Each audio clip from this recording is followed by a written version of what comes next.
tous.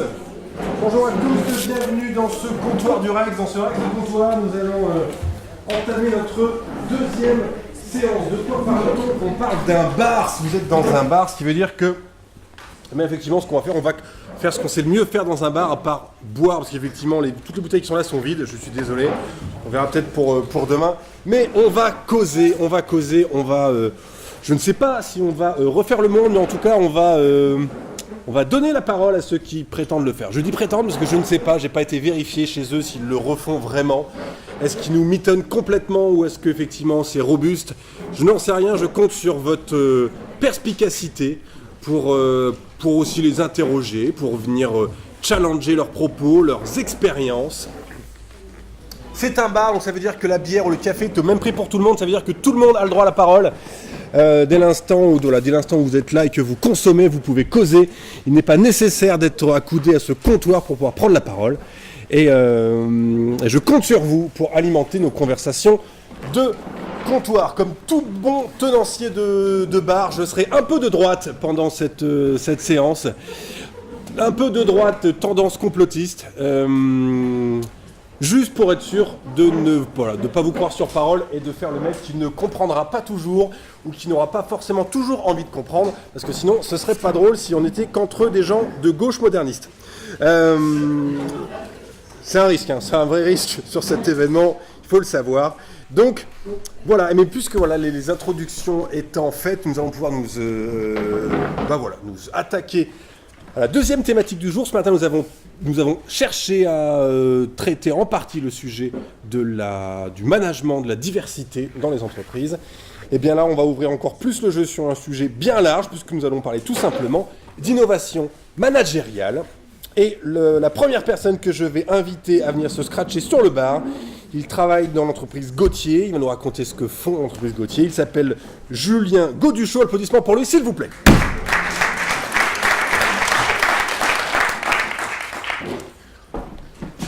Bienvenue Julien, c'est un bar, il va donc falloir se faire comprendre haut et fort, c'est le principe dans un bar, celui qui se fait entendre, c'est celui qui parle plus fort que tout le monde. Donc, il va falloir bien parler, bien haut et bien fort. Merci beaucoup. Julien, avant même que tu nous racontes, est-ce que tu peux nous raconter pour les gens qui ne connaissent pas l'entreprise Gauthier, est-ce que tu peux nous la présenter en quelques mots? En quelques mots, c'est une entreprise qui existe depuis 60 ans, okay. Entreprise familiale, avec les avantages et les travers d'une boîte familiale. On fabrique du meuble et des solutions d'aménagement de manière plus globale. On a des magasins de marque Gauthier. On a également d'autres activités meublantes en puériculture, pour du bureau, etc. Ok, une entreprise qui est installée où?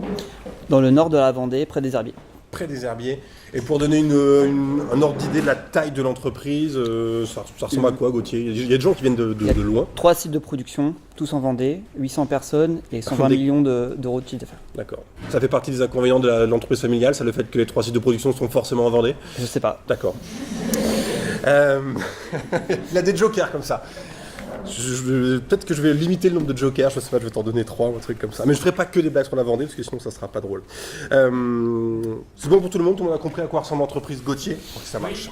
Très bien. Donc Julien, tu vas nous raconter. Et donc toi tu fais quoi chez Gauthier? Moi je suis directeur de la communication chez Gauthier. Ok. Interne, externe C'est ça, sachant que l'interne était un peu négligé, donc on essaye d'y remédier comme dans pas mal de boîtes, je pense. Très bien, et donc dans quelques instants, Julien va nous raconter effectivement ce que l'entreprise a initié comme rénovation managériale, comme innovation, mais avant j'aimerais que tu nous parles pourquoi vous avez ressenti le besoin de changer quelque chose. Avant même qu'on parle de ce que vous avez fait, d'où est venu, de quel diagnostic, de quel déclic vous vous êtes dit allez, c'est parti, ça serait pas du luxe qu'on change 2-3 trucs. Le besoin, il est venu comme parfois de l'urgence.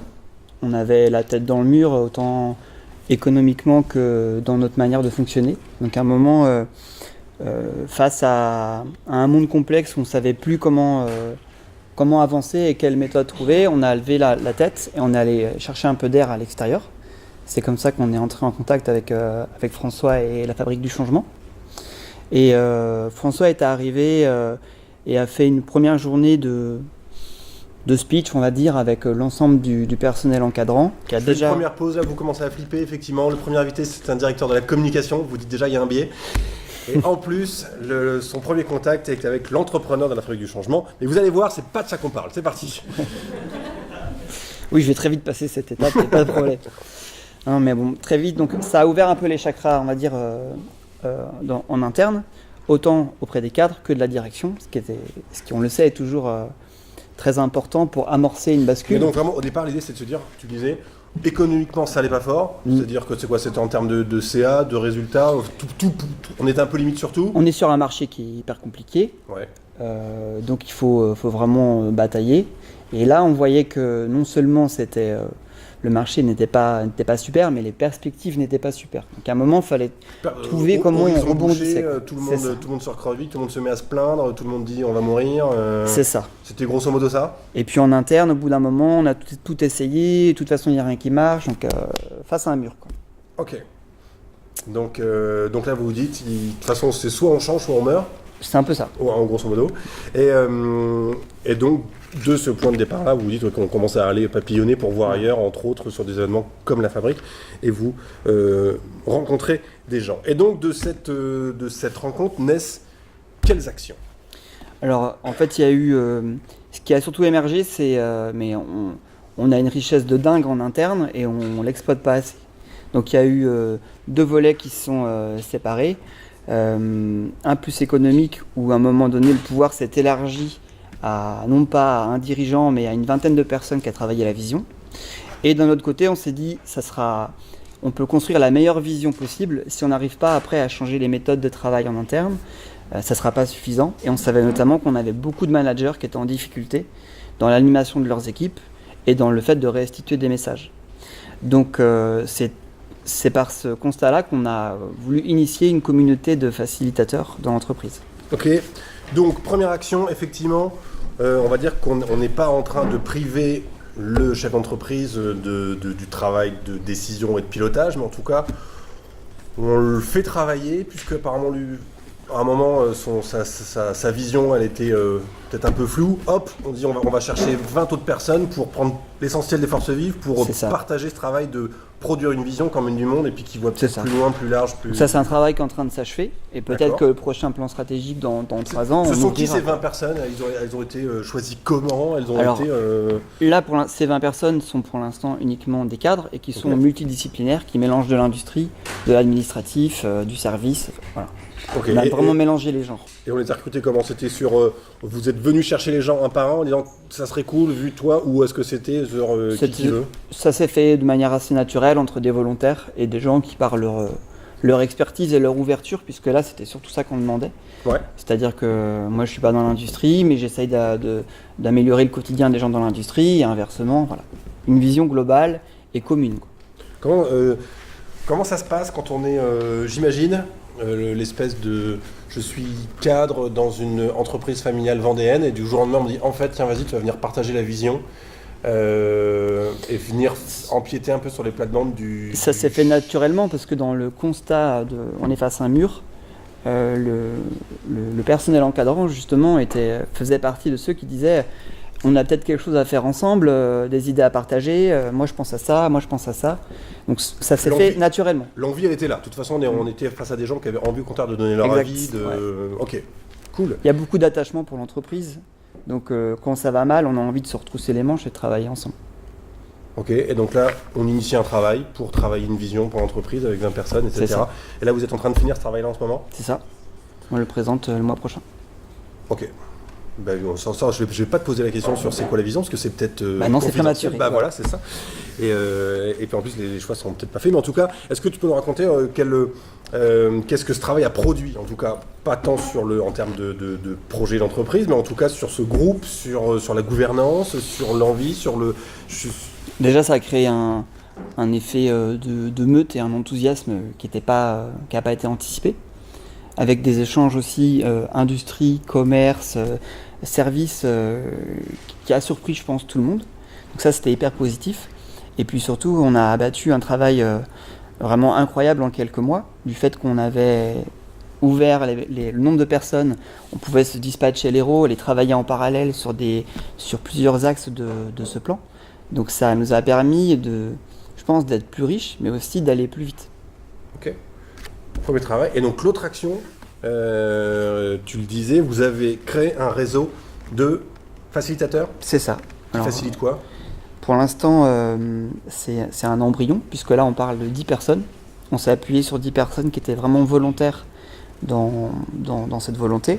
Et très vite, ce qu'on voudrait, c'est... Volonté de quoi? Volonté de travailler ensemble, d'ouvrir les portes, de casser les silos, de montrer qu'ensemble, on pouvait faire ressortir des riches idées, de montrer qu'il n'y a pas que les cadres et le reste de l'entreprise, il y a des idées à partager vraiment à tous les niveaux. La seule chose qui compte, c'est la volonté, l'implication, l'engagement. Et volonté aussi d'initier des méthodes d'intelligence collective et de co-création, puisqu'en fait, on a fait un bilan de toutes les réunions qui pouvaient nous animer, puisqu'un des objectifs parallèles était d'en tuer quelques-unes de ces réunions inutiles. Et donc le but, c'est qu'on puisse essaimer des pratiques collaboratives en interne donc et les faciliter. 10 personnes plutôt volontaires sur ce sujet, avec une appétence aux questions de management, aux questions de pilotage, de rénovation de méthodes et autres. On les prend, on les forme. On les forme à quoi? Donc on a fait un cursus, on va dire, de formation initiale qu'on a passé sur de la posture managériale, qui est toujours en cours d'ailleurs, posture managériale, des outils, carte mentale, facilitation visuelle, codev, etc. Et donc ça crée un bloc initial, et après on veut pouvoir continuer en développant des expertises sur chacun, qui ne sont pas forcément après un socle commun à tout le monde. Et ça, c'est une première promotion, et on voudrait que chaque année, il y ait 10 ou plus, si possible, de nouveaux facilitateurs pour très vite avoir une communauté à 5 ans de 50 personnes qui pourraient très vite aller essaimer les pratiques, autant dans les services que dans les ateliers. Il y a un autre objectif qui est hyper important dans ce qu'on a identifié et travaillé ensemble, c'est que, je l'ai vu ce matin avec la conférence de Madame Vanet, c'est clair qu'on est dans une culture du changement. Et donc nous, on a parfois des personnes qui sont là depuis 20, 30 ans, presque 40 ans. Donc dire, t'as fait ça depuis 30 ans, mais il faut se préparer à ce que les choses évoluent. Il faut l'accompagner. Et donc c'est un accompagnement aussi de nos managers intermédiaires et top managers pour faire passer ces discours, pour entendre les freins, pour pouvoir faire en sorte que cette transition se fasse dans la douceur et le plus sereinement possible. Ce sont qui les profils les plus durs à faire évoluer? Les cadres supérieurs ou les cadres de proximité? Franchement, on sait que dans tout groupe, il y a des gens engagés, des gens qui sont suiveurs et des gens qui sont réfractaires. Après, que ce soit des cadres, du personnel encadrant intermédiaire ou des gens de production ou dans les services, on retrouve à peu près toujours les mêmes quotas. Enfin, pour moi, de ma vision en tout cas.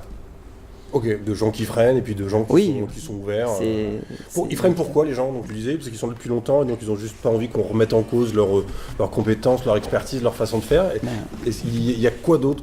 Vous êtes heurté à quel frein pour essayer de faire bouger le truc? Changer, forcément ça fait peur et en plus ça implique de dépenser de l'énergie. Et de l'argent. L'argent à la limite, les salariés, c'est pas forcément eux qui vont être le plus concernés. D'accord. Mais par contre, il faut effectivement changer son quotidien, casser sa routine. Donc on a des personnes qui s'engouffrent là-dedans parce qu'ils attendent ça impatiemment et d'autres qui sont pas habitués. Donc, ça frotte du coup ou pas entre ceux qui veulent aller vite et ceux que ça saoule?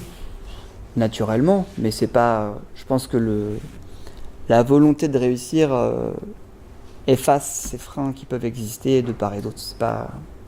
C'est un travail qui est assez récent chez vous, chez Gauthier. Tu disais, ce cheminement, vous l'avez commencé quand? Il y a 1 an à peu près? La dynamique, elle s'est déclenchée il y a 1 an, mais finalement, quand on voit l'ADN des gens qui travaillent chez nous, cette envie, elle date de beaucoup plus longtemps. Il manquait juste l'impulsion de l'équipe de direction, et qui à un moment s'est fait grâce à une expertise extérieure qui nous a dit regardez, ça a déjà été fait ailleurs, ça fonctionne, essayez. Voilà, c'était ça, juste l'impulsion qui manquait. Est-ce qu'on peut déjà te demander quel bilan vous en faites, ou est-ce que c'est trop tôt de tirer les premières observations et évaluations de cette transformation? Alors, on voit déjà des bienfaits, puisque ce qu'on a fait, c'est que les facilitateurs ont présenté leur travail, leur avancée dans leur formation et leur expertise auprès de leurs pairs, auprès des autres cadres, en disant si vous avez à un moment des problématiques, soit pour générer des idées en masse, soit pour un problème de management, faites appel à nous et nous on déclenche une équipe mission sur votre problématique et puis on commence à bosser. Envoyez ça, okay. Non mais c'est quand on a commencé à discuter, à un moment on s'est rendu compte que il y avait des soucis du quotidien en tant qu'encadrant qu'on n'osait pas partager parce que problème de management, parce que ci, parce que ça, et sous prétexte que c'était confidentiel ou que ça nous mettait à défaut nous-mêmes en tant que manager, on gardait ça pour nous et on ruminait ce truc-là. Alors que là, on est sur management.com le soir pour trouver des solutions, des choses comme ça. Okay. Là, en posant le cadre de confidentialité, de travail en commun et de respect les uns des autres, on s'est dit à un moment, avec des techniques de codev par exemple, je viens exposer mon problème, je ne sais pas comment avancer, je ne sais pas comment dire les choses. Et donc les uns et les autres, on s'entraide puisque on vit les mêmes choses. Donc premier bilan en tout cas provisoire pour l'instant. En tout là, cas, à vous, manager, ça vous a fait du bien. C'est ça. Et le travail en cours qui j'espère va émerger dans les mois qui viennent. Et Gwenaëlle pourra, je pense, détailler puisqu'elle est, je pense, le cran d'après moi. Les facilitateurs sont devenus sponsors auprès de la direction générale en disant on constate un manque crucial d'aide au management auprès des managers justement. Il y a des managers qui sont montés par leur expertise, par exemple, mais pour certains, n'ont jamais eu de formation au management. Quoi ? Dans des boîtes industrielles, des gens ont été promis uniquement sur leur expertise technique et pas sur leur qualité de manager. Ce n'est pas une exception, malheureusement. Et donc, l'idée qu'on sponsorise, c'est qu'effectivement, il y ait soit un socle commun, soit des accompagnements individuels le plus rapidement possible sur ces personnels-là, puisque eux, tous les jours, ils sont confrontés au fait de faire passer des messages, de régler des soucis de management, d'écouter aussi. Enfin, rien que l'écoute, je veux dire, c'est pas naturel pour tout le monde. Il y a à la fois de l'inné dans le management, mais il y a aussi des techniques qui s'apprennent. Est-ce qu'il y a des trucs, dès à présent, même si vous ne pouvez pas encore faire un bilan complet de ce que vous avez fait, vous êtes au début, mais pour autant, il y a des trucs, vous savez déjà que vous avez merdé. Des trucs, vous vous êtes dit, ouais, on n'aurait pas dû. Si tu le referais aujourd'hui, tu dis, on n'aurait pas fait ça comme ça, on s'en serait mieux sorti. Pour l'instant, non. Okay. Mais aussi. Tu vas le savoir très vite. C'est inévitable. On apprend de ses erreurs. Donc, non, parce que on arrive à un moment où on n'est pas des innovateurs. Il y a déjà des entreprises qui ont appliqué ce principe de facilitateur. Et le meilleur conseil qu'on nous ait donné, c'est stratégie des petits pas. Donc à aucun moment on s'est précipité. L'exemple de la communication auprès des cadres, on a attendu au sein des facilitateurs de se sentir prêts pour commencer à en parler et avoir tout de suite des premières actions concrètes derrière et que ce ne soit pas juste une théorie lancée en l'air et qu'il n'y ait pas de concret, quoi. Le fait d'avoir peut-être autour de vous ou sur le territoire des entreprises qui l'ont déjà fait a été un levier pour le faire accepter peut-être de la direction générale ou des cadres, le fait de dire on n'est pas en train juste de s'élever dans les sphères, mais ce sont des méthodes qui ont été éprouvées ailleurs, qui donnent des résultats. Oui, c'est forcément rassurant. Toutes les entreprises fonctionnent en réseau. À un moment, quand on recrute un nouveau prestataire, un nouveau fournisseur, un nouveau conseiller, il y a toujours 2-3 coups de fil qui sont passés, comment vous avez vécu ça, et qu'est-ce que ça donne. Donc forcément, le fait qu'il y ait déjà des entreprises qui soient engagées dans cette voie, c'est rassurant.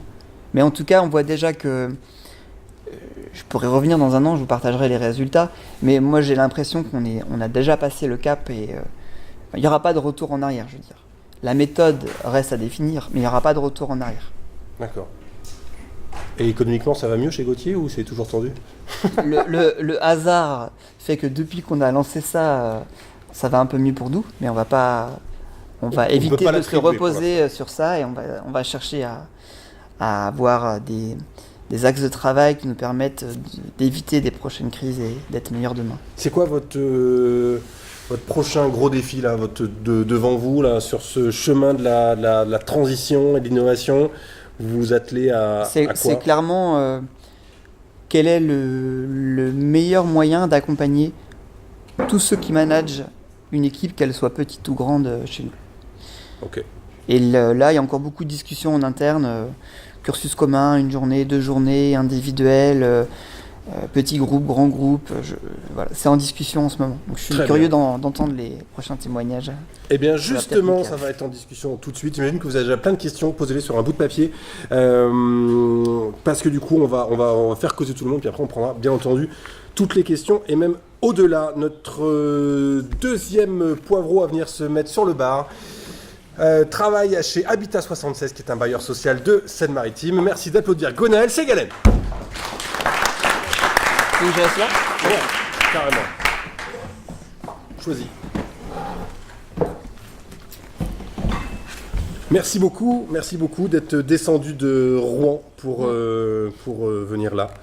Je te laisse raconter, même chose rapidement, même si je pense que les gens ont peut-être une idée de ce qu'est un bailleur social, mais très rapidement, pour qu'on situe Habitat 76 en termes de volumétrie, de métier et de voilà.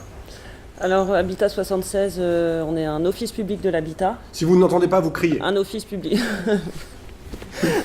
Un office public de l'habitat qui gère 30 000 logements, qui représente environ 90 000 résidents sur tout le département de la Seine-Maritime. 800 collaborateurs, et c'est un établissement qui va fêter ses 100 ans cette année.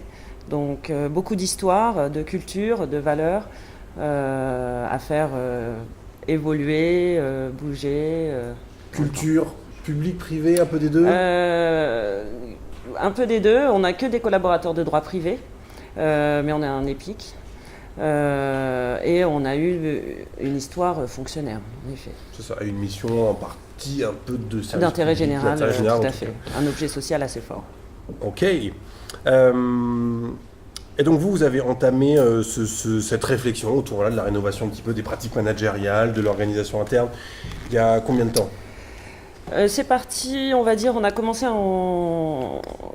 la genèse en 2015 où il a fallu aller un peu plus vite pour répondre aux besoins de nos résidents, la satisfaction locataire, essayer de casser un peu ces silos, et le terme agilité est arrivé par notre directeur général qui nous dit comment on pourrait faire pour être un peu plus agile dans nos pratiques, etc. Donc on a commencé à réfléchir. Il y a eu un moment un peu de flottement, c'est-à-dire comment on arrive, c'est quoi l'agilité, qu'est-ce que c'est une entreprise agile. Et dès que le mot a été lancé, par exemple, dans les téléphones, ça n'était pas agile. Donne-moi ça, fais-moi ça, sois agile, ou voilà. Donc on s'est rendu compte qu'à un moment donné, il fallait définir qu'est-ce que ça allait être pour nous, comment on va faire, parce que tout le monde entendait parler d'agilité, mais qu'est-ce qu'on met derrière ? Donc il y a déjà eu ce travail-là. Et on a eu vraiment besoin de redonner du sens, d'engager les collaborateurs dans le projet d'entreprise, de savoir, dans la démarche RSE, leur montrer qu'ils sont responsables de leurs actes, et pas uniquement s'ils font des choses, il faut qu'il y ait du sens, qu'ils savent pourquoi ils font les choses, qui j'ai au bout et à quoi ils servent dans toute la chaîne. J'ai oublié de vous distribuer votre grille de bingo en entrant... Et vous pouvez le jouer vous-même. Vous créez votre petite grille de bingo des mots indispensables du discours de la transition managériale. Et donc, quand vous avez coché redonner du sens, responsabilité, agilité, tout ça, bon. Hop, vous pouvez crier bingo que vous avez entendu. Voilà, c'est ça, exactement. Ouais. Quand tout n'a plus, vous criez bingo et vous ne gagnez strictement rien. Et donc, du coup, j'imagine que ce que raconte Julien Vent sur ce réseau de facilitateurs, sur voilà, réfléchir à la vision collectivement, etc. Vous êtes passé par là déjà ? Tout à fait. Tout à fait. Et moi, j'aimerais, histoire que tu racontes pas exactement la même chose que Julien, parce que donc ça serait énervant. On pourrait dire exactement la même chose. Ouais, c'est ça. Il l'a bien fait. Que tu nous racontes un des projets récents que vous avez mené chez vous, c'est-à-dire que vous avez créé, attention, vous allez pouvoir cocher une nouvelle case de votre bingo, un hackathon. Personne ne crée bingo, c'est bon, ça va. Vous pouvez jouer à ça vraiment, c'est très, nous ça nous occupe des fois quand on fait ça avec les hop, on se crée en amont une petite grille, et du coup quand on a tout, un hackathon sur innovation managériale.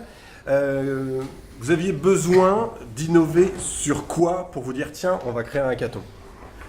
On avait besoin et on avait l'envie de se dire, en effet, c'est une entreprise qui a 100 ans, et de voir un peu ce qui se faisait aussi à l'extérieur. Donc ce hackathon a été ouvert, l'idée c'était vraiment de rassembler une diversité de profils, donc du public, du privé, des enseignants, des étudiants, pour réfléchir sur un temps donné, sur trouver des nouveaux modèles, des nouvelles pratiques managériales. Parce que les vôtres, elles ne vous convenaient pas?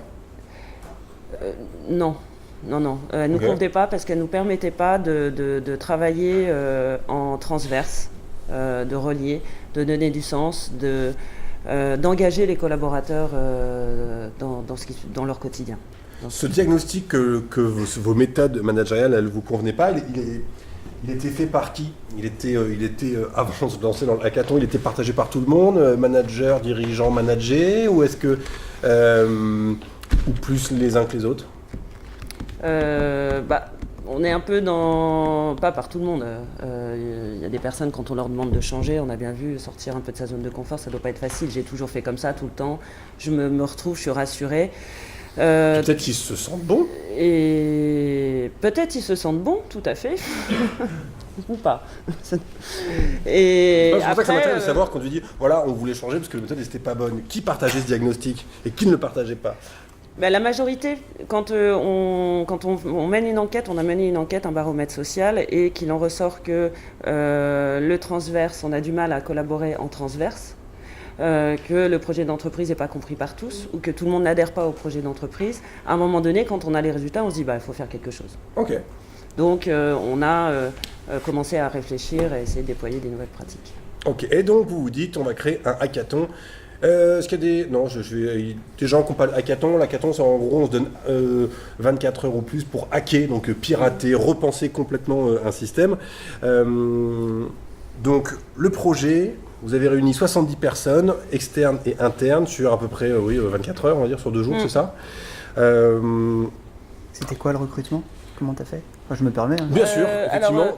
Quels étaient les profils qui ont été invités à ce hackathon? Alors, c'était ouvert à tout le monde. C'était libre, il fallait être majeur.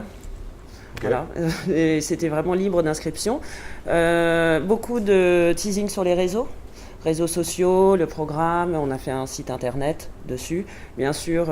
Vous proposiez quoi aux gens? C'est-à-dire quand on fait un teasing, la promesse, c'était quoi? La promesse, c'était de travailler collectivement et d'avoir envie de s'engager pour trouver des nouvelles idées et des pratiques managériales duplicables dans toutes les entreprises. Que je vienne du privé, que je sois de la mairie de Rouen, que je ressorte avec des nouvelles idées. Donc c'était pas l'idée, c'est pas venez penser l'organisation et le management d'Habitat 76. Non, ça se voulait universel. Ok. Parce qu'on s'est rendu compte dans tout le benchmark, dans toute la documentation, qu'on était tous un peu dans ce contexte de devoir changer, évoluer avec la digitalisation, avec des managers, des nouvelles générations et même des anciens qui arrivent, qui cherchent autre chose, un autre sens dans le travail. Donc on voulait sortir un peu de nos murs, de nos connaissances et d'échanger avec d'autres, pour avoir d'autres visions. Ok. Alors moi j'ai une question qui m'interpelle, c'est-à-dire, puisque tu dis que justement vous avez benchmarké, donc vous avez étudié, vous avez lu, vous avez fait plein de trucs.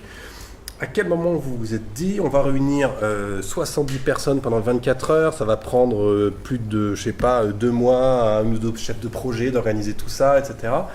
À quel moment vous vous êtes dit, on va avoir plus de matière avec ce hackathon qu'en prenant ces 2 jours à lire des bons bouquins ou même payer un consultant qu'on va facturer 2 jours et puis on aurait eu plein d'idées? Le fait de l'ouvrir à l'extérieur, l'émulsion collective de la diversité des profils. Mais des hackathons sur ce jeu-là, il y en a eu 10 000 depuis 2 ans. Qu'est-ce que le vôtre il allait faire de plus que tous les autres? Dans la région, il n'y en a pas eu tant que ça sur le management. Il y a eu des hackathons en développement, et on voit les résultats sont probants. D'ailleurs, l'idée est partie d'une organisation d'un premier hackathon sur du développement plus classique, et on s'est dit, je suis sûr qu'on peut faire et avoir des résultats sur d'autres thématiques, comme les thématiques managériales. Et donc ça a produit quoi, ce hackathon? Beaucoup d'idées. Beaucoup d'idées, beaucoup d'échanges et des lauréats. Il faut des gagnants, des prix pour attirer aussi les personnes. Pour appâter le chaland. Voilà, pour appâter, pour que les gens viennent. Et l'équipe lauréate, dont d'ailleurs Stéphane en fait partie. Félicitations Stéphane.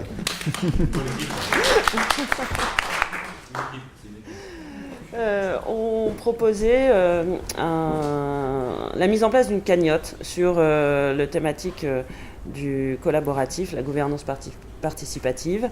Et c'est de donner, alors tu m'arrêtes si je déforme ou j'altère un peu le projet, votre tu concept. veux nous raconter. Moi je t'arrête, Voilà. je t'arrête. Vas-y Stéphane, raconte-nous, c'est quoi cette cagnotte? T'es content d'être venu? Merci. Alors, je vais essayer de faire le plus synthétique possible. Donc, c'est notre directeur général qui nous finance un billet. Donc, là, pour l'occasion, c'est 150 000 euros. Ces 150 000 euros, on se les divise par l'ensemble des salariés de l'État français. Donc, on a chacun 15, 20 euros, on va faire calcul, 50 euros peut-être. Et chacun peut avoir une idée. Par exemple, moi, j'ai une idée, je suis gardien d'immeuble. Pour faire l'émulsion entre moi, gardien d'immeuble, ma charge de site et le locataire, j'aimerais bien qu'il y ait un terrain de boule. Ceci dit, vous avez posé la question au directeur, moi je veux un terrain de boule, je vais devoir évaluer, etc. On n'aura jamais de terrain de boule. Là, il a la possibilité de faire, par le un site internet, il va proposer à l'ensemble de la collaborateurs de l'État française en disant, moi je voudrais faire un terrain de boule. Mon terrain de boule, il vaut 2 000 euros. Et n'importe qui peut miser sur dire, l'idée elle est bonne, je mets 50 euros. Et dès qu'on atteint les 10 000 euros, même si le directeur général ne veut pas, ou le responsable ne veut pas, on met le terrain de boule. Donc on a fait, je pense que tout à l'heure, un management collaboratif. Et chacun apporte... Comme une forme de micro-actionnariat où vous deveniez décisionnaire sur des micro-budgets. On a tous la même valeur. Je ne suis pas directeur général, que je n'ai pas décidé. Donc le gardien d'immeuble, le directeur général ou manager peut aller proposer ses idées. Et on vient financer les idées des autres. Donc il y a ce côté émulsion, c'est-à-dire que si moi j'ai un projet, je n'arrive pas à avoir mon argent, ça m'invite aussi à aller rechercher l'argent chez mes collègues, même des collègues que je ne connais pas, qui sont... on a un siège, on a aussi beaucoup de proximité, donc sur l'ensemble du territoire de la Seine-Maritime, donc ça nous oblige aussi à échanger, comprendre, entendre, écouter, puis surtout faire. Ça, on est d'accord, c'est encore au stade de projet, ça, c'est pas lancé, parce que ça date de... Alors, stade de projet ou non, parce qu'on a déjà l'enveloppe, le budgétaire, ça faut le savoir, c'est que il y a un engagement très fort de la direction, parce que c'est quand même de la base, parce que sans l'argent, on ne rien, donc ça, c'est vraiment un message très très fort de volonté de budget. Et là, on est dans la phase de la mise en place de l'outil qui sera un site internet, donc ça serait compatible sur tous les supports numériques. Une fois que c'est ça, c'est quelque chose qui va, il n'y a pas de règle, rien, ça va se faire tout seul par la confiance, et chacun va mettre ses projets. Donc on espère sur septembre d'avoir l'application en place et puis commencer à les consommer un peu ce projet. Merci beaucoup de nous raconter ça. Et second projet lauréat du hackathon, du coup. Alors là, ils ne sont pas dans la salle. Sur la transformation digitale, ils proposent... L'équipe a proposé, se sont dit, on voit beaucoup aujourd'hui de chatbots se déployer, etc.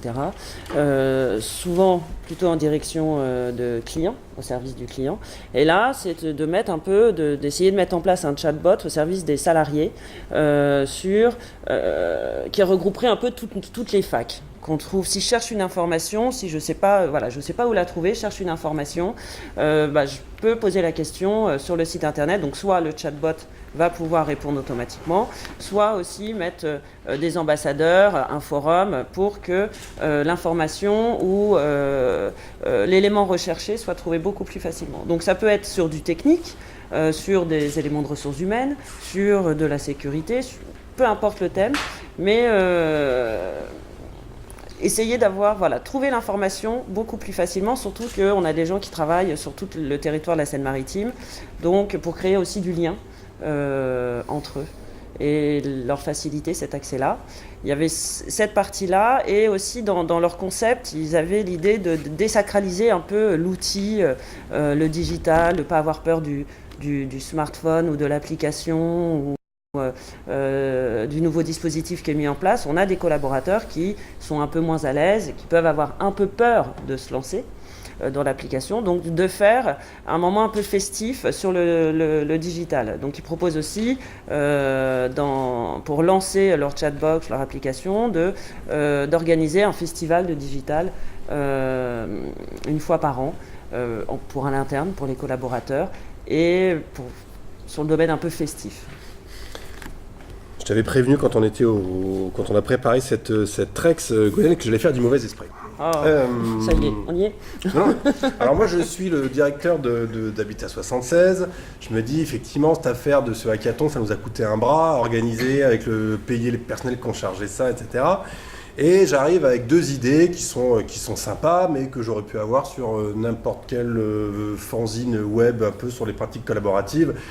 On va dire que vous avez pas non plus réinventé la roue, quoi. C'est très bien. Donc moi, je me dis, qu'est-ce que je gagne en plus dans ce hackathon que au-delà des idées, si j'accepte de voir au-delà des idées. C'était quoi les objectifs secondaires que vous avez atteints, qui étaient connus ou avant ou après qu'on ait fait le hackathon? Alors ça, on va dire en interne, ça marque quand même assez fort, ça se voit, c'est un événement qui a fait parler, qui se voit. Il y a eu un peu plus de 20% des salariés qui se sont naturellement, c'était sur le week-end, donc sur leur temps personnel, qui se sont engagés, qui se sont inscrits à ce hackathon. Ça permet d'essaimer et de vraiment montrer que ça va changer, on change, on est en pleine transformation et de créer un peu d'émulsion en interne. Même les échanges sur les équipes, on voit bien après dans les couloirs, ça a parlé, ça a vraiment créé, amélioré le climat, les échanges et l'envie d'y aller. J'ai le droit d'oser. C'est-à-dire si la direction générale a financé un hackathon, etc., ça veut dire aussi qu'il faut y aller et j'ai le droit d'oser, j'ai le droit de me lancer. Donc pour vous, c'était un outil aussi pour incarner en interne cette envie du changement, ce droit à l'initiative et à tout ça. Et après, aussi un beau travail sur la marque employeur, c'est-à-dire nous montrer, nous faire connaître à l'extérieur différemment qu'une vision établissement public ou administration. Où on pense de manière générale, quand on vous dit bailleur social, HLM, etc., les citoyens pensent à nous d'abord logement. Je vais à Habitat 76 pour trouver un logement, j'ai besoin d'un logement. Ils ne nous voient pas comme un employeur. Comme on a 70 métiers différents, on construit, on loue, on innove dans le domaine du bâtiment. Et cette partie-là, elle n'était pas suffisamment visible à l'extérieur. Donc, vraiment... C'est sûr que comme ça, spontanément, un office HLM, ça sent le pauvre et le concierge un peu. Enfin, spontanément. Voilà. Donc, au niveau du recrutement, où ça se tend un peu, où on a besoin quand même de certaines compétences, il faut réussir à les attirer, à venir vers nous et à se faire connaître. Parler un peu de nos métiers. Est-ce que, donc, objectif secondaire, au-delà du fait de produire des idées, tu me dis l'incarnation d'une posture en termes d'écoute, de l'innovation, de l'éco-initiative, le travail de communication, effectivement, sur la marque employeur, sur le truc. Est-ce qu'il y en avait d'autres? Moi, je me dis, est-ce qu'en termes même de pédagogie, d'acculturation à des méthodes, est-ce que ça produit des choses? Oui, sur la méthode, le hackathon a eu lieu en décembre 2018, mais sur toute l'année, on a formé nos collaborateurs, nos managers, nos encadrants, aux nouvelles méthodes collaboratives. Avec le cabinet WorkLab. Donc les méthodes, nous, nos salariés, ils les connaissaient déjà. Ils en avaient déjà vécu pas mal, les post-it, tout ce qui est management visuel. Donc ça a confirmé, on va dire, l'utilité de ces méthodes et la production qu'elles permettent d'avoir sur un temps défini, donné, court. C'est-à-dire au lieu qu'on en parle plusieurs jours, fois, dans plusieurs réunions, et puis qu'on réfléchisse, puis 6 mois après, enfin pas 6 mois, on va dire 3 semaines après, on se revoit, mais on se redit les mêmes choses. Là, le temps, il est défini grâce à la méthode d'animation. J'ai un début, une fin, et à la fin, j'ai un livrable, j'ai des éléments, j'ai du concret. Même question que pour Julien, parce que j'adore cette question. Demain, tu es débauché par une autre boîte pour faire le même boulot que ce que tu fais aujourd'hui. On te dit voilà, c'est super, je veux que tu refasses ça. Qu'est-ce que tu fais différemment? Avec la naïveté en moins de ce que tu as fait à Habitat 76. Alors, prendre le temps et de bien définir les choses. Comme on a dit, on a lancé un coup, le mot agilité est sorti comme ça. Et au début, ça a fait beaucoup de craintes. C'est-à-dire le fait que déjà nous, au niveau de la direction, on n'avait pas réfléchi forcément au modèle et ce qu'on mettait derrière. Qu'est-ce que le directeur général entendait quand il parlait d'agilité? Je pense que déjà, essayer de bien éclaircir, savoir où on veut aller au début, et puis pas se presser.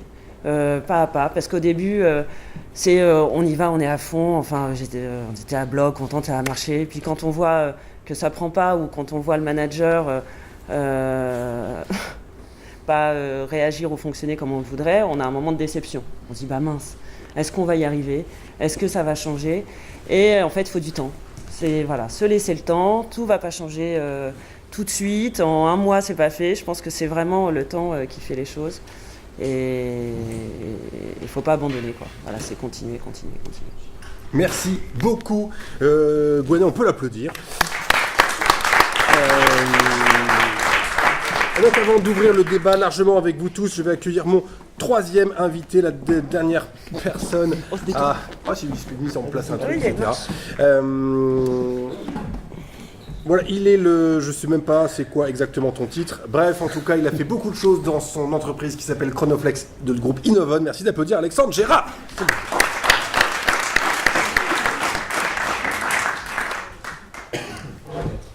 C'est quoi ton intitulé spécifique de fonction? Moi j'aime bien quand on dit co-animateur, mais voilà, c'est ce qui te fait plaisir. Je me doutais bien que ce n'était pas un truc aussi normé que directeur ou président ou un truc comme ça. Très rapidement, pour ceux qui ne connaissent pas l'activité d'Innovon Chronoflex, quel est le métier de ton entreprise, Alexandre? Innovon, c'est un petit groupe familial qui est basé à Saint-Herblain, qui regroupe 400 personnes aujourd'hui. Saint-Herblain, banlieue de Nantes, pour les gens qui sont de plus loin. Et qui travaille dans plusieurs domaines d'activité, ça soit la com, ça soit l'IT, le dépannage de machines de BTP et plus récemment un écosite qui s'appelle La Fontaine aux Bretons sur Pornic. Ah oui, j'ai entendu parler de ça. Et effectivement, les gens te connaissent beaucoup dans le milieu parce que voilà, tu as été un des pionniers, en tout cas dans la région, à t'engager sur le chemin de l'entreprise libérée, etc. Et à le faire savoir. Qu'est-ce que ça t'évoque, les récits de Julien et de Gwenaël qui ont, eux, pris aussi ce chantier à bras-le-corps dans leur entreprise? Ça m'évoque 9 ans en arrière, en fait, quand on a commencé nous aussi à grenouiller, à faire des choses comme ça. Et je trouve que c'est super que tout ça, ça se multiplie. Et en même temps, j'ai envie de peut-être de leur partager quelques retours d'expérience. Mais ça, c'est si tu as envie. Ben, au contraire, vas-y, c'est marqué derrière. C'est-à-dire que c'est le bar du retour d'expérience. Donc, vas-y. En fait, ce que j'observe aujourd'hui, c'est qu'il y a à peu près 80 ou 90% des patrons qui engagent leur boutique dans la transformation qui vont à l'échec. À peu près 80 à 90. Et pour à peu près toujours les deux mêmes raisons. La première, c'est que le dirigeant, quand il a eu la révélation, quand il a vu la Vierge, ne peut pas s'empêcher d'annoncer à son entreprise « on va changer ». Et c'est contre-intuitif, mais quand tu annonces la transformation d'une organisation, la seule chose que tu fais, c'est que tu la fiches sur place et tu la mets en résistance. Donc annoncer la transformation, c'est se couper les ailes. Et ça, c'est vrai à peu près partout. Et la deuxième décision que prennent très souvent les dirigeants aujourd'hui, c'est de changer l'organisation avant de travailler sur deux autres sujets qui sont, pour moi, majeurs et qui doivent être traités au préalable. C'est le travail de lâcher prise du dirigeant par rapport à son rapport au pouvoir. Et c'est un sujet que moi, je n'ai pas entendu de vous deux. C'est-à-dire, est-ce que vos boss ont commencé par travailler sur eux? Et je pense que ce n'est pas possible de faire une transformation si à un moment le top management ne bosse pas sur lui. On y travaille. On les travaille au corps. Il y a des chantiers a priori. On les accompagne. Et ça c'est le premier sujet, parce que si jamais les équipes commencent à bouger, mais que le top ne fait pas sa mue, eh bien on va créer ce qu'on appelle de l'injonction paradoxale. Et je peux faire l'hypothèse que dans 6 mois, on se retrouve et on se dit tous bullshit. Voilà, ça marche pas. Et d'ailleurs, si vous allez dans les cocktails, des mecs qui vous disent entreprise libérée, j'ai essayé, ça marche pas, vous en avez des centaines aujourd'hui, des centaines. Ils vous disent, moi j'ai donné le pouvoir à mes équipes, et ils en veulent pas. Donc j'étais obligé de le garder. Et ça, tout simplement parce que c'est des gens qui ont, à mon avis, pas travaillé leur lâcher prise. Donc ça, c'est le premier sujet. Déjà, quand on commence à dire j'ai donné le pouvoir à mes équipes, on reste le sujet prioritaire de la phrase. Oui, et en même temps, le législateur aujourd'hui a conféré au patron le pouvoir suprême de l'entreprise. Donc en fait, si lui ne travaille pas le fait de renoncer à l'exercice d'une partie de son pouvoir pour le confier au collectif, pas de le déléguer, hein. Déléguer, c'est du mot X. Pour renoncer à l'exercice de son pouvoir pour le confier à un collectif, ben, ça ne peut pas marcher. Donc pour moi, ça c'est le premier sujet, et ça se fait avec un professionnel, ce travail de lâcher prise, en tout cas vu par nous, et un professionnel, ça s'appelle un coach, peut-être un thérapeute, mais surtout un coach. Voilà. Et puis le deuxième sujet, qui est préalable à la transformation organisationnelle, c'est le travail de transformation culturelle. Et ça, c'est un sujet, si dans la salle, on demande qui est-ce qui a été formé à la transformation culturelle de son organisation, je pense qu'on ne va pas être déçu. Parce que dans aucune école d'ingénieur, dans aucune école de commerce, dans aucune école de finance, il n'y a personne qui apprend la transformation culturelle des organisations. Or, c'est, vu par nous, le sujet majeur. Je voudrais le traduire avec un syndrome qu'on appelle le syndrome du prisonnier chez nous. Imaginons que depuis 15 ans, je sois dans une boîte, dans une cellule, si tu veux, et que les murs de la cellule sont composés pour partie de l'organisation elle-même, hein, de la structure, et puis pour partie de la culture de l'organisation et la mienne. D'accord, hein, les murs, c'est l'organisation et la culture. Et puis, depuis 15 ans, eh bien, le maton, le gardien, c'est lui qui allume la lumière, me dit ce que je mange le matin, me dit quand je fais la promenade, me dit comment je dois ranger ma cellule, me fouille quand il a envie de me fouiller, et puis éteint la lumière le soir. Imaginons que du jour au lendemain, ce gars-là, il ouvre toutes les portes de l'aile ouest, là, ils disent « Allez les gars, vous sortez quand vous voulez ». Combien de personnes sortent ? Évidemment, très très peu. Évidemment, la majorité, non. 90%, 95% ne vont pas sortir. Parce qu'ils vont penser que c'est un piège. Et donc tout le sujet, ça va être d'apprendre à la personne de pouvoir se réapproprier ces espaces de liberté, de reprendre confiance en lui et en l'organisation. Et une fois simplement qu'on a réussi, alors, on pourrait le résumer par augmenter le niveau de confiance de l'organisation, c'est ça que nous appelons la transformation culturelle, à ce moment-là, on peut engager la troisième. Si on réussit bien les deux premières, la troisième est une formalité. Si on oublie une des deux premières, la troisième n'arrive jamais. Tu nous as dit, changer le dirigeant, ça je fais un des premiers outils auxquels tu penses, c'est de travailler effectivement avec un coach, etc., pour faire un travail individuel. Qu'est-ce qu'on met dans ces outils de transformation culturelle d'un groupe, d'une communauté ? Alors, en fait... Vous avez mis quoi en place chez vous ? Et vous continuez à mettre quoi en place pour inspirer les autres qui sont là ? Alors, en fait, le travail de transformation culturelle est un travail qui va adresser un certain nombre de sujets. Là encore, je n'ai pas de vérité, je vous dis simplement ce que nous, on a comme expérience. Et aujourd'hui, on a aidé une cinquantaine d'entreprises à faire leur mue. Donc, c'est un peu un retour d'expérience. Le principal sujet, c'est le fait que l'équipe du top management, en fait, je ne sais pas si tout le monde voit ce que c'est le principe de la systémie. La systémie, c'est si le codir de la boutique... C'est pas une maladie un peu sale non. Pardon. J'aime que tu tombes dans ce champ sémantique, c'est intéressant. Vas-y, précise la systémie pour les gens qui n'ont pas de base des maladies vénériennes. Vas-y. On y est. En fait, le principe de la systémie, c'est, surtout dans une organisation pyramidale, c'est finalement, si le top change sa posture, change ses pratiques, travaille dans des logiques de confiance, dans des logiques de co-responsabilité, non plus dans des logiques de chapelle et de département et de cylindre, mais si tout ça, ça commence à se transformer, eh bien, il n'y a rien besoin de faire d'autre. Tout ça, ça va ruisseler extrêmement rapidement dans l'organisation. C'est du macronisme un peu. C'est du ruissellement. Je n'ai pas vraiment l'impression qu'on parle des mêmes choses, mais si ça te fait plaisir, avec grand plaisir. Voilà. D'accord, et donc, non mais c'est intéressant parce que moi je rencontre pas mal aujourd'hui de gens, de boîtes où est-ce que ça veut dire que les boîtes dans lesquelles l'initiative de la transformation vient des strates intermédiaires sont des projets qui sont voués à échouer ? Alors en France, je ne connais pas une seule entreprise dont la libération totale s'est faite en bottom-up. Je n'en connais pas une seule. Et si vous avez des exemples, je suis preneur. Les seules boîtes qui ont réussi à se transformer complètement l'ont été à un moment ou à un autre par le top. Revenons à ce qu'on a dit tout à l'heure. Le législateur a confié au patron le pouvoir suprême de l'entreprise. Donc si lui décide de ne pas renoncer à une forme d'exercice de son pouvoir, personne ne peut l'y obliger. Donc les transformations bottom-up, moi je n'en connais pas et c'est un sujet que j'étudie depuis 9 ans. Je n'en connais pas. Ok, c'est bien, ça plombe l'ambiance, c'est chouette. On est content d'être venu. Merde, du coup, j'avais une question, je sais ce que je veux dire. Non, mais ça va bien se passer, Donc, du coup, et pour revenir, si c'est ça, on parlait justement des outils de transformation culturelle, effectivement, et j'imagine que voilà, ce qu'ont mis en place Julien, Gonoël dans leur boîte, les hackathons, ce réseau de facilitateurs, tous ces projets, ça fait partie des outils de transformation culturelle. Alors, de ton regard à toi. Oui, en fait, il y a plein d'étapes à adresser dans une transformation culturelle. Par exemple, l'information. Dans une organisation pyramidale, l'information est un enjeu de pouvoir. D'ailleurs, le patron sait plus que ses managers, qui en savent plus que le cadre intermédiaire, qui en savent plus que les équipiers. Dans une organisation collaborative, par exemple, l'information, il est indispensable que la totalité de la boutique ait accès à l'information. Pour une raison très simple, c'est que comme les équipiers vont prendre la majorité des décisions, s'ils n'ont pas les bonnes informations, ils ne peuvent pas prendre les bonnes décisions. Donc en fait, il va falloir revisiter tout un certain nombre de paradigmes dans l'entreprise.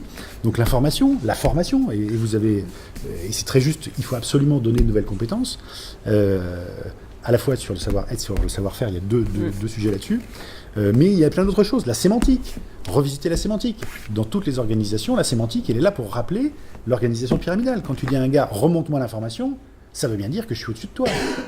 Quand je dis, tiens, les salariés de la boîte, si tu les appelles les salariés, il ne faut pas qu'ils s'étonnent que pour prendre un salaire, de dire que pour prendre un salaire. Mais il y a plein de sujets. Le vocabulaire guerrier, la war room, les plans d'attaque, les machins comme ça. Comment tu veux entrer en collaboration si jamais la totalité de la sémantique de la boutique, elle est guerrière et elle est là pour rappeler le hiérarchique. Voilà. Donc il y a plein de trucs. Alors, je ne vais pas tous les citer parce qu'il y en a plein, mais vu par nous, il est important de revisiter chacun de ces trucs-là, mais pas de les revisiter avec toute la boutique au départ, c'est simplement, sujet par sujet, avancer, comme vous l'avez dit, par itération, on en fait un à droite, on en fait un à gauche, on se plante, on réapprend, on se replante. Voilà, je veux dire, nous, notre transformation, c'est une succession d'erreurs. Et pour une grosse plantade comme ça, qui va faire avancer tout le monde aujourd'hui? Des grosses plantades, la plus évidente. La plus évidente, c'est comment ça se joue au niveau des managers intermédiaires. En fait, dans une organisation... On ne parle pas du jour où tu t'es déguisé en pirate pour ton séminaire de salariés, où j'étais là ce jour-là, c'est pour ça. Non. On avait dit que ça, on n'en parlait pas. Ok, on s'en reparle aussi. Salaud. En fait, dans une boîte qui se transforme, vu par moi, il y a 3 grandes populations. Il y a l'équipe de direction qui veut la transformation, qui va en baver des ronds de chapeau, mais qui la veut. Elle y arrive parfois si elle prend le temps, si elle se fait coacher, elle y arrive. La deuxième population, ce sont les équipiers de la boîte. Eux, la transformation pour eux, elle est assez facile. C'est de plus en plus, on va leur proposer, s'ils ont envie, de prendre plus de responsabilités. S'ils ont envie. Et finalement, ils ne comprennent pas bien ce qui se passe dans la boutique, ils trouvent ça plutôt agréable, parce que quand on te fait confiance et qu'on te fait de plus en plus confiance, c'est super agréable. Souvent, ils se demandent si l'équipe de direction s'est pas mis au sucre en poudre, mais ils aiment plutôt bien ça. Bon. Et puis après, il y a les managers intermédiaires. Et eux, ils vont devoir changer alors qu'ils n'ont pas souhaité changer. Bien au contraire, ces gens-là se sont battus toute leur vie pour plus de pouvoir. Et à un moment, toi, tu arrives et tu dis, on retourne à la table, les règles du jeu, c'est plus ça. Donc ça, c'est extrêmement difficile pour toute cette population de vivre la transformation. Et si je peux proposer une piste, c'est qu'il va falloir permettre à ces gens-là de changer de casaque. C'est-à-dire que si tu passes de vous décidiez avant, vous étiez les cakes, vous décidez dans la boutique, à vous décidez plus et c'est les autres, effondrement de l'estime de soi, et là, du burn-out en pagaille. Donc ça, c'est le truc qu'il faut éviter absolument. Et tu m'en parlais, Julien, au téléphone le jour, où tu disais que finalement, vous, la strate presque la plus sensible chez vous, était justement cette couche de managers intermédiaires. Parce que souvent, ils n'ont jamais été accompagnés, ils sont montés par expertise. C'est pas de leur faute. Hein. Exactement. Nous, c'est pareil, hein, c'était des managers qui étaient plutôt managers-contrôleurs, je caricature un peu, mais et au final, en bout de course, il y a des collaborateurs, ils ne savent plus pourquoi ils rentrent un chiffre dans un tableau Excel, ou ils ne comprennent pas pourquoi, sur le tirage au sort, le contrôle du manager, pourquoi c'est ce dossier-là, que ça n'a pas de sens, c'est un petit dossier, alors qu'à côté, ils travaillent sur des gros trucs. C'est vraiment redonner du sens. Et le manager, certains managers se sont trouvés perdus. C'est-à-dire, si je fais pas ça, je fais quoi? C'est quoi mon rôle? On attend quoi de moi? Et là, on est encore dans cette problématique-là. Mais je fais quoi? Et ça, vu par moi, c'est la difficulté de l'annonce. Si tu l'annonces pas, tu n'as pas ce sujet à traiter, en fait. Parce que tu ne promets rien. Alors que si tu annonces la transformation en disant il va falloir changer, effectivement, donc là, c'est qu'est-ce que je vais devenir? Donc, effondrement de l'estime de moi. Et là, c'est très compliqué. Alors, moi, la piste que je propose, c'est de ne pas en parler surtout, et de proposer à tous les managers volontaires, au fur et à mesure de la transformation de la boîte, qui pour moi doit être entre guillemets officieuse, puisque l'équipe de direction doit faire ses preuves, c'est ça, pour ça qu'elle doit être officieuse, eh bien c'est de proposer à ces gens-là de pouvoir travailler leur lâcher prise, donc du coaching s'ils en ont envie, et puis de leur permettre de se doter de nouvelles compétences qui sont la posture basse et des savoir-faire en intelligence collective. Ce qui fait que je passe d'une CASAC à une autre, qui est de dire je décidais avant, à maintenant je crée les conditions pour que le collectif décide. Mais c'est pas je décide avant et je fais plus rien. Parce que si c'est ça, et tu vas avoir des gens qui vont se mettre en résistance et ça va être impossible de transformer la boutique. Donc c'est pour ça que je dis que l'annonce de la transformation fait beaucoup de mal à l'objectif final. Et génère beaucoup de frustration. C'est le moment, chers clients, vous allez pouvoir prendre la parole, lever, vous offusquer, vous scandaliser, contribuer avec votre propre expérience. Allez-y, c'est parti. La première chose la plus dure, c'est parti. Est-ce que ouais, mais dire d'où tu parles, enfin voilà, pour qu'on comprenne le point de vue. Alors, d'où je parle, je m'appelle Clotilde, j'ai travaillé dans la fonction de direction dans des organisations parapubliques, on va dire, et là, suite à plein d'expériences positives et aussi douloureuses d'un burn-out, Ah oui, pas un accouchement, un burn-out, ok. Je me repositionne professionnellement vers plutôt de l'accompagnement des organisations. Et c'était un peu mon métier, je faisais de la construction, mais plutôt en petite parenthèse, c'était pas l'intéressant du sujet. Si, mais ça nous permet d'analyser ce que tu vas dire derrière. Non, ce qui m'intéresse, c'est ne pas annoncer quand on dit on n'annonce pas ce qu'on va faire. On propose des formations aux managers intermédiaires de facilitation, mais on ne dit rien. Il n'y a pas un peu de manipulation. Comment on gère le. Parce que du coup, même dans l'équipe de direction, on peut dire est-ce qu'il n'y a pas du tout même dans l'équipe de direction? Si. C'est une espèce de secret. Si. C'est ça que ça m'inspire. Alors, là, je vous dévoile des recettes, des secrets des recettes secrètes de chez nous. Alors, comment on fait dans ce genre de cas? La première chose, c'est que nous, on va passer une journée avec l'équipe de direction et puis on essaye de leur donner tous les ingrédients de ce qui nous paraît être important pour une transformation. Et surtout de leur dire que ça va être compliqué, dur, difficile et très compliqué. Et si au bout de la journée, il en reste encore quelques-uns dans la salle, mais vraiment, l'idée, c'est de leur montrer qu'il n'y a rien de plus difficile que ça, puisque c'est changer complètement de paradigme dans sa vie globale. C'est-à-dire arrêter les logiques de compétition et de lutte pour passer dans des logiques collaboratives. Donc c'est un changement de vie. On ne parle pas d'innovation managériale là, dans le sujet, là on parle d'un changement de vie, vraiment. Et donc la première chose, c'est qu'on leur donne tous les ingrédients pour qu'ils soient en mesure de juger. Et puis à la fin de ça, eh bien, on leur demande pendant plusieurs jours, plusieurs semaines, de réfléchir à ce qu'ils ont envie vraiment de faire ou pas. Et s'ils ont envie, et selon un certain nombre de critères que je ne vais pas détailler ici, après on y va. Mais nous ne travaillons qu'avec le CODIR. Que la boîte fasse 12 000 personnes, 20 000 personnes ou 500 personnes, on ne travaille qu'avec le CODIR. Et on se rend compte que ça suffit pour transformer toute la boutique. Voilà. En dessous de 500 personnes, vous ne pouvez pas vous payer Alexandre Gérard. C'est pour ça qu'il n'en parle pas, parce que c'est un truc qui est... Alors, puisque tu le dis, tu vois, dans 1h30, on bosse en ce moment avec 12 patrons de PME qui sont des mecs qui ont des boîtes qui font 10, 20, 30, 40, 50. Voilà. Donc voilà, et finalement, il n'y a pas de manipulation pour une raison qui est très simple, c'est que si je voulais manipuler les choses, ça voudrait dire que je suis en maîtrise. Or, le comité de direction, il maîtrise que dalle, à commencer par sa posture.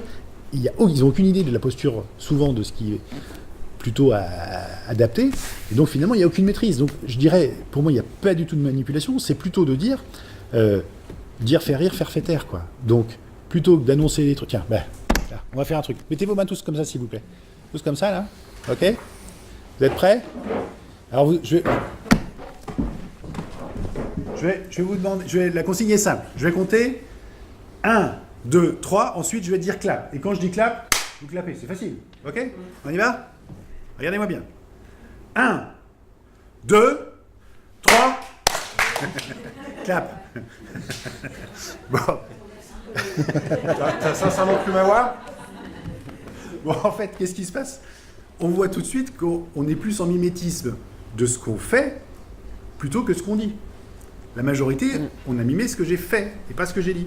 Eh ben, c'est exactement la même chose. Si on veut transformer une boutique, il va falloir trouver la bonne posture plutôt que de l'annoncer. C'est pas plus compliqué que ça. Donc, pour moi, il n'y a pas de manipulation parce qu'on est tellement peu en maîtrise de ce qui va se passer, c'est surtout laissez-moi le temps de faire mes preuves.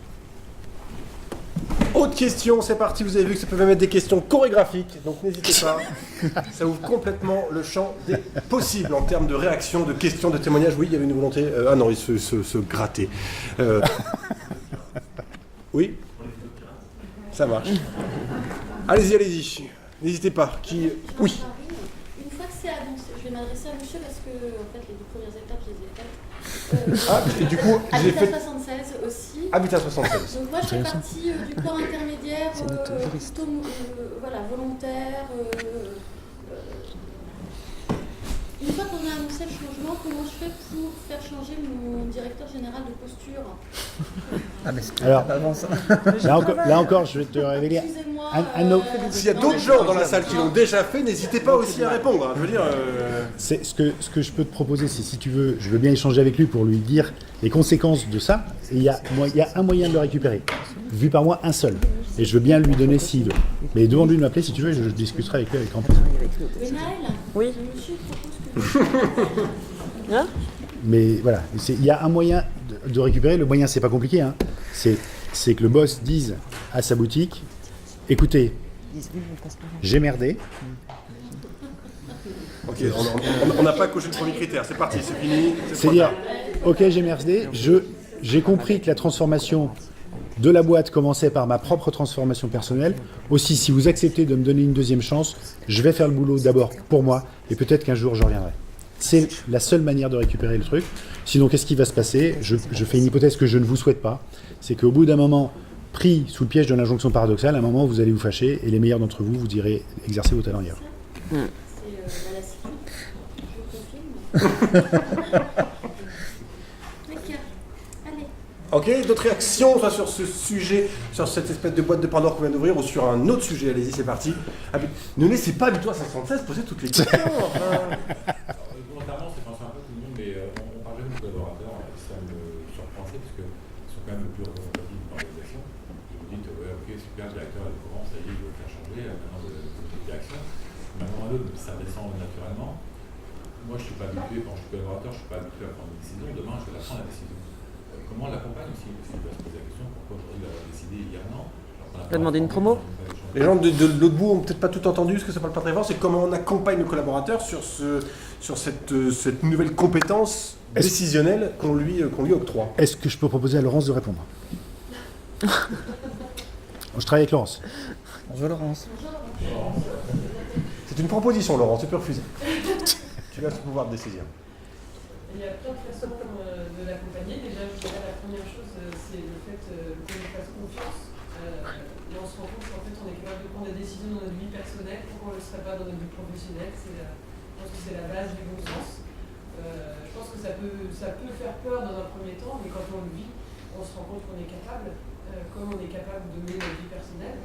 Et puis, comme on a une transparence de l'information, on a de la collaboration, on a plus de billes que dans d'autres entreprises pour prendre ces décisions, pour avoir une opinion, avoir un avis. Puis j'imagine qu'en même temps, on ne demande pas à un RH de prendre des décisions sur la supply chain ou sur la structure des matériaux du prochain produit. C'est possible quand même. Pourquoi pas? C'est possible. Je pose une question, moi. En fait, c'est-à-dire que il y a deux types de sujets pour moi. Enfin, pour nous, il y a les sujets qui sont des sujets, on va dire, non stratégiques, pas dans le sens péjoratif du terme, mais dans le sens où ça n'impacte pas la ligne du bas de bilan. Et dans ce cas-là, ce sont des sujets qui sont traités par des volontaires. Et puis, il y a des sujets stratégiques qui peuvent être la rémunération, la refonte du SI, ou tous les sujets qui vont impacter toute la boutique. Et dans ce cas-là, on va travailler avec des représentants de chacune des équipes pour prendre la décision. Donc finalement, tu peux très bien être comptable et demain bosser pour une décision de réorganisation du système informatique qui va impacter la partie technique, etc. Ah oui, non, mais je parlais pas de bosser pour une décision, mais prendre une décision, ce qui est encore autre chose. Bah, Il y a participer à donner son avis, contribuer effectivement à une réflexion et décider à la fin qui sont encore deux choses différentes. Ouais, mais c'est... Au départ, en tout cas. Ouais, mais C'est le collectif des décisions, en fait, dans une organisation comme ça. c'est les collectifs. On n'a pas cette responsabilité, ce poids de dire il n'y a que moi qui vais prendre une décision et ça va avoir un impact. Parce que comme on est dans un collectif, on se sent entouré et la décision elle est partagée. Est-ce que ça répond Et si Après- tu as envie, viens nous voir si tu veux voir comment ça fonctionne dans la boîte. Ouais. On fait une visite le 3 juillet. Je me tourne vers les gens que je ne vois pas. Allez-y. Avez-vous des questions des gens qui sont dans mon dos depuis le début? Non, pour le coup, Alexandra, par rapport à ce qui a été dit, je pense que chez Conduct, en tout cas, il y a quelque chose que je vais rajouter, c'est aussi qu'on a le droit à l'erreur et qu'on a le sur le risque. En fait, oui, on prend une décision, mais déjà, c'est un collectif, donc c'est un groupe de travail, un collectif qui va prendre la décision, et puis avec cette notion que je pense qu'il y a de droit à l'erreur, en fait, qui n'est pas comprise dans d'autres. Vous travaillez chez qui? Non, maintenant je suis stagiaire chez Nordson Changement, mais l'année dernière j'étais stagiaire chez Contex. D'accord. Cool. Merci beaucoup pour cette contribution. Allez, c'est parti. Posez-vous d'autres questions. Cette séance s'arrête dans moins de 10 minutes. Après, vous le regretterez si vous ne la posez pas cette question.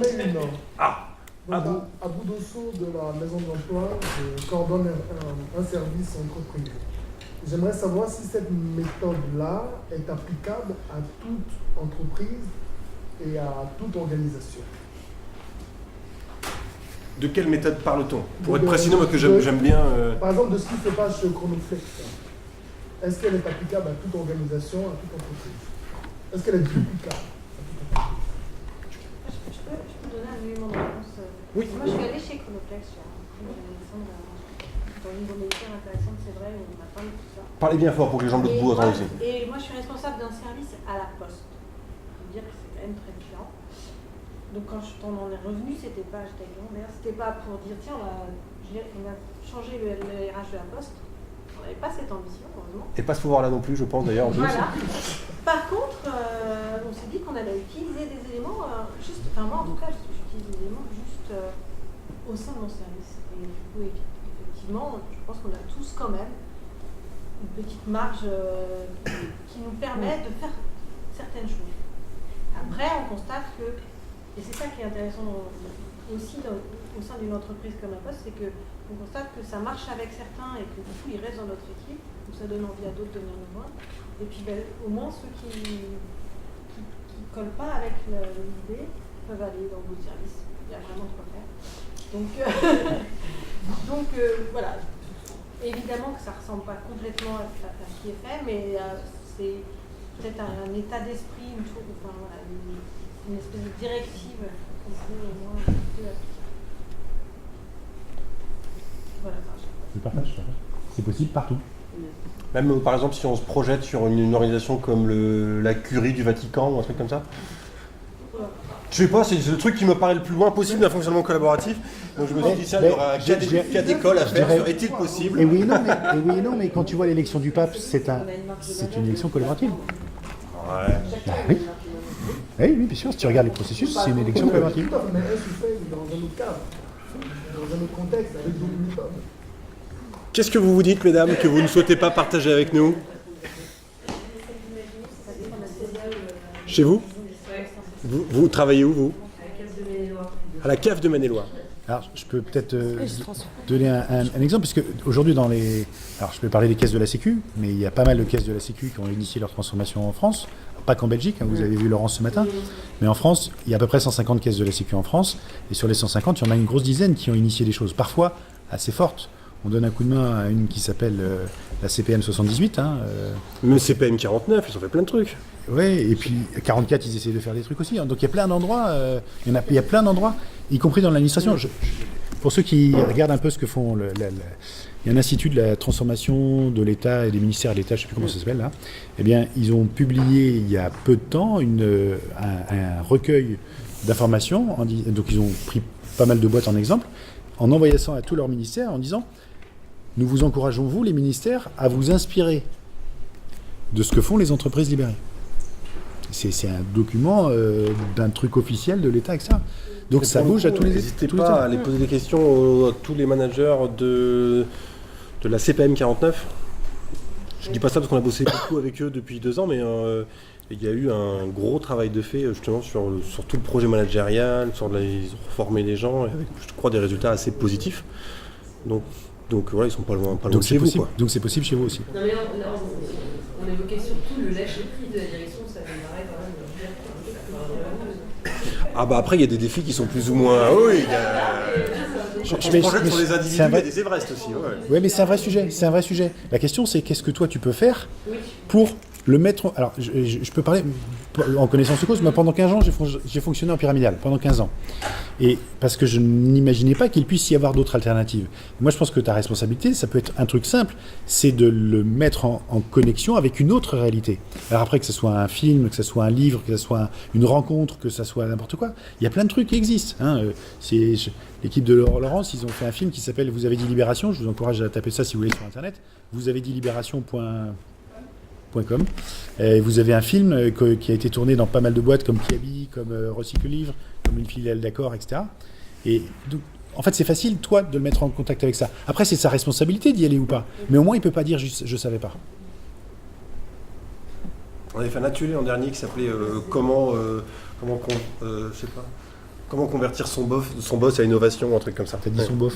Ouais, c'était lapsus. comment convertir son boss à l'innovation. Parce qu'effectivement, je trouve qu'il y a plein de témoignages qui remontent de managers proximité qui se retrouvent un peu coincés. Moi, je voudrais que ça bouge, et puis en dessous, le couvercle, il est quand même sacrément lourd et stable. Et parfois, je pense que c'est le cumul de plein de petits grains de sable. Enfin, là, du coup, je suis plus proche de cette situation, puisque nous, on est des trois, je suis le plus bébé là de tous dans l'avancement. Mais à un moment, il y a un cadre qui a dit un truc, puis un autre, puis un autre, puis un autre. Et au bout d'un moment, quand il y a des signaux comme ça qui s'accumulent, on ouvre un peu plus l'oreille. Donc, il faut parfois un peu plus de temps qu'on aimerait, mais la retraite finit toujours par arriver. Non, mais après, je parle aussi pour la transformation, on entend ça, mais ça amène derrière forcément des groupes de travail, des groupes de projets, et je trouve qu'après, on a une sursollicitation qui peut justement aussi aller faire lasser les salariés. À un moment, ils ont donné, on les sollicite. Alors, oui, ça lasse s'il ne se passe rien. Si tu es sollicité mais que ça bouge, au contraire, ça stimule. Ouais. Sauf qu'après, il faut pas avoir une multitude de projets où, concrètement, alors moi, c'est pour mon cas, mais on n'est pas très compétent puisqu'on est noyé dans divers projets. Après, il faut avoir juste le milieu, mais lequel Mais c'est toi qui piloter. Je sais que là-bas, il y aura une super ex de comptoir demain sur l'innovation managériale avec des gens qui de l'ADEME. On a beaucoup parlé de ça au téléphone. Et justement, l'expérience de facilitation depuis 3-4 ans qui lui faisait dire maintenant qu'avant de se lancer justement sur des managers qui venaient la chercher, tiens, est-ce que tu peux m'aider à monter tel truc? Et que maintenant, elle a des critères très stricts avant de se lancer dans le projet, des conditions pour être sûr qu'on n'est pas en train de réinventer l'eau tiède, de faire un truc qui ne servira à rien et qui va juste alimenter la machine à frustration et à déception. Et là, ça vaut le coup justement de se renseigner parce qu'il y a de plus en plus de gens qui ont de l'expérience justement sur cette facilitation, sur cette conduite et qui permettent d'accélérer un petit peu le chemin et d'éviter les pièges qui se posent. Parce qu'effectivement, sur beaucoup de boîtes, le chemin de la phase de la transformation, au départ, on a l'impression de perdre un sacré paquet de temps parce que c'est ce travail aussi de changement de culture qui joue avant qu'on en récolte les résultats. J'aimerais dire un mot. En fait, moi, je suis très optimiste sur le fait que la transformation globale arrive. Pour une raison qui est très simple. Pour tous ceux qui ont des gamins qui ont 20 ans aujourd'hui ou 25 ans, vous voyez très bien que nos gamins, quand ils rentrent dans les boutiques, c'est pas parce que tu leur mets une ligne de salaire comme ça et que tu peux les enfermer dans une boîte sur laquelle tu vas leur dire il faut faire ça et tu fermes ta gueule. Ça marche pas. Les gamins, ils en veulent plus de tout ça. Donc, ces gamins-là, quand ils seront arrivés aux manettes, c'est-à-dire dans 20 ans, de toute façon, ils feront la transformation, c'est sûr. La seule chose, c'est est-ce que nous, on veut profiter de ce terrain de jeu et de cette opportunité magnifique de dire on va prendre quelques années d'avance, s'amuser avec ça, devenir plutôt acteur que spectateur de cette transformation, sachant que pour nos organisations, ce sont des années qui comptent triple, quadruple ou quintuple. Mais de toute façon, la transformation, elle va arriver. Et je dirais, si je veux avoir un regard un peu plus large que ça, je pense que c'est pas d'une transformation managériale dont on parle, c'est plutôt un changement de société qu'on est en train de vivre. Et le collaboratif, pas qu'au niveau de l'entreprise, mais c'est au niveau politique et que ça, le collaboratif est un des ingrédients de ce nouveau monde. En tout cas, je suis convaincu de ça. Donc c'est pour ça que je suis très optimiste sur le fait que de toute façon, ça va switcher. Ça va switcher. Ceux qui vont partir un peu avant, ils vont s'amuser un peu, c'est tout. Après, si on fait le parallèle avec l'écologie, moi je me dis ça vachement depuis longtemps. Effectivement, j'ai hâte que justement ça change. Mais est-ce qu'on aura le temps? C'est comme dans les organisations. Est-ce qu'on aura est-ce que ça retourne? Est-ce qu'on aura le temps nécessaire pour que ça fonctionne? Est-ce qu'on aura l'énergie nécessaire avant de lâcher prise et de dire je m'en vais ailleurs? Une dernière question parce qu'il nous reste que 3-4 minutes avant de clore Cette Rex de comptoir, c'est parti. Dans le fond, vous avez beaucoup écouté, mais ça pose pas beaucoup de questions. Hein. Je trouve quand même que...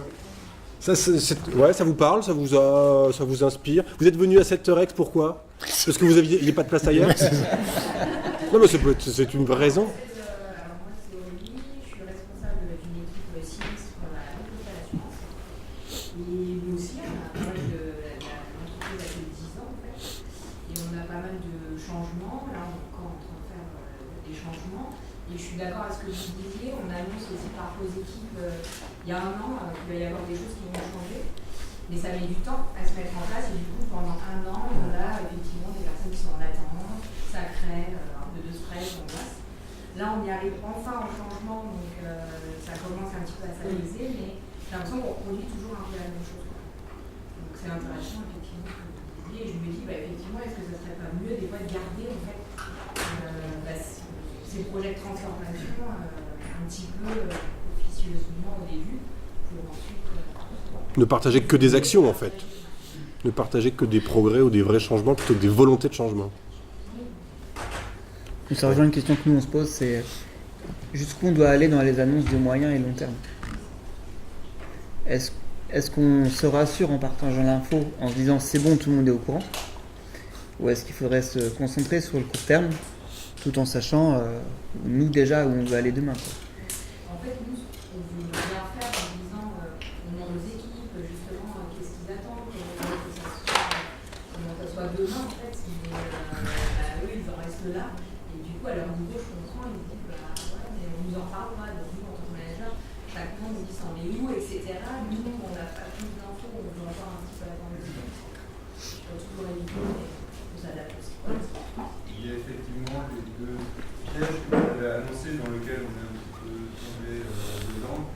C'est effectivement le syndrome du prisonnier où finalement l'équipe de manager intermédiaire et le top management avaient l'information et en quelque sorte toutes les informations de savoir un peu comment y aller. Mais lorsqu'on a travaillé dans notre collaboratif avec les collaborateurs, c'est juste allez-y avec un manque justement d'informations de beaucoup de collaborateurs, un peu sans vision sur l'avenir. Et les choses sont en train de changer, on a un peu plus de transparence, c'est vrai que c'est un peu dedans.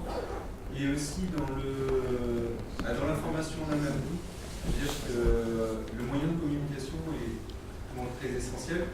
On démarre du haut de la pyramide. Et c'est vrai qu'il n'y a pas eu spécialement de cadrage de comment on amène l'information du top 5 de management aux collaborateurs. Parce que là, effectivement, c'est un service, mais parfois ça prend des chemins qui peuvent être interprétés soit par des gens qui peuvent être réfractaires, justement, on ne peut pas apporter le même message.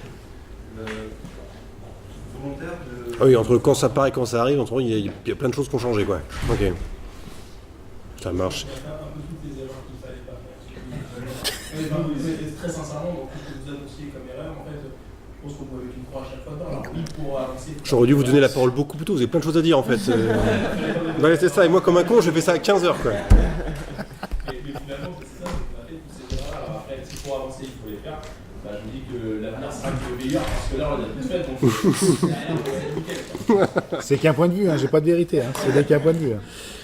Il est 15h03 et je suis attendu à 15h15 de l'autre côté de la rue pour un autre atelier. Donc je vous remercie tous très chaleureusement d'avoir participé à cette séance. Merci à vous. Merci beaucoup.